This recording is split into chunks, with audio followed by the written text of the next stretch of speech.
They warned me about him. Stay away, they'd say. He's trouble. He ruins girls. I laughed.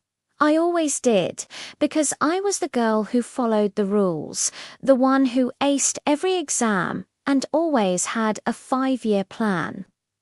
I truly believed I was smart enough to walk away before falling too deep, that I could handle a bad boy without getting burned. It sounded like a challenge, and I was naive enough to think I could win.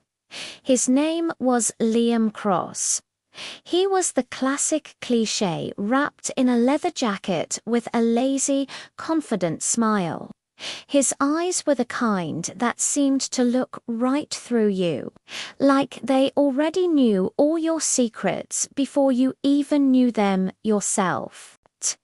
He'd sit at the very back of the lecture hall, never taking notes, never raising his hand, yet somehow he always passed.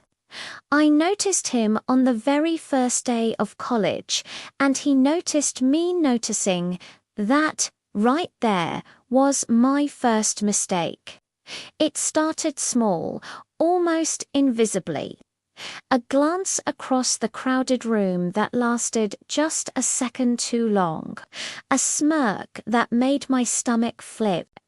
Then, a casual, "You're different," whispered in the hallway as he passed, leaving me to wonder what he meant. Soon, he was everywhere. He'd be waiting for me after class, leaning against the wall like he owned the place. He'd walk me home, his steps easily falling in sync with mine. He'd steal my coffee from my hands, take a sip, and then laugh like the world didn't scare him at all. And I started to wish it didn't scare me either. With him, all the rules I lived by suddenly felt optional. Curfews didn't matter anymore. My responsibilities felt heavy and suffocating, but his arms around me felt so light, so free. I started skipping classes for him, something I never would have dreamed of doing before. I lied to my friends, making up excuses for why I couldn't hang out. I started to ignore my own goals, the ones I'd worked so hard for. All because he'd say things like, "Relax. You're way too serious." I wanted to be the fun, spontaneous girl he saw me as, not the planner I'd always been. Love, I quickly learned, can be loud and all-consuming.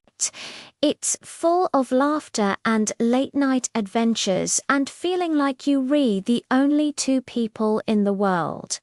But destruction is quiet. It sneaks up on you in small, almost unnoticeable ways.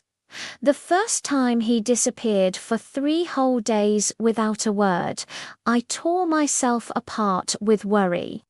When he finally showed up again, acting like nothing had happened, I blamed myself.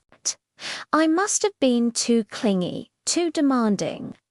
The first time he broke a promise, a big one, I forgave him instantly. "It's okay," I told him, even though it wasn't.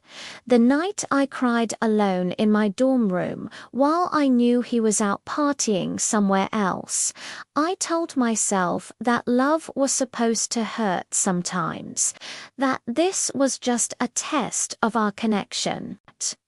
My grades, once my biggest pride, started to slip.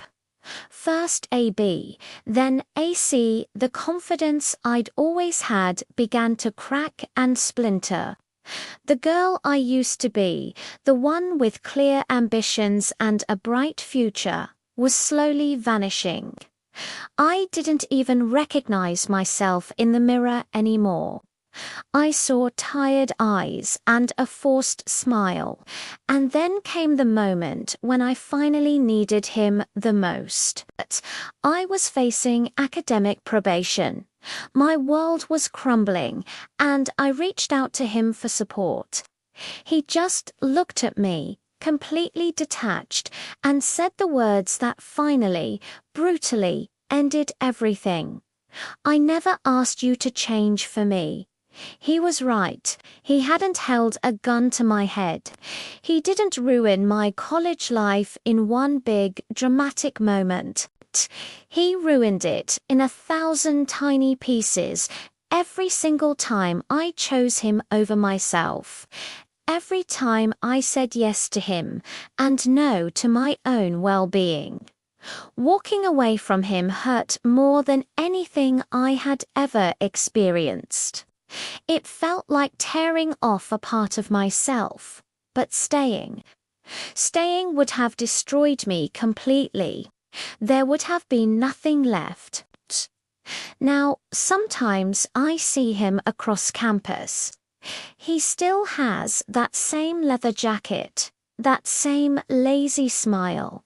He'll even look over at me and smile like nothing ever happened between us.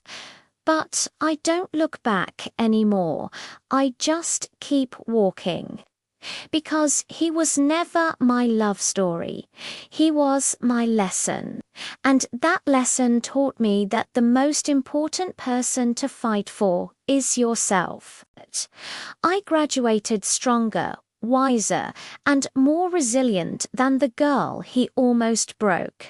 And that's a victory he can never take away from me. Thank you for listening.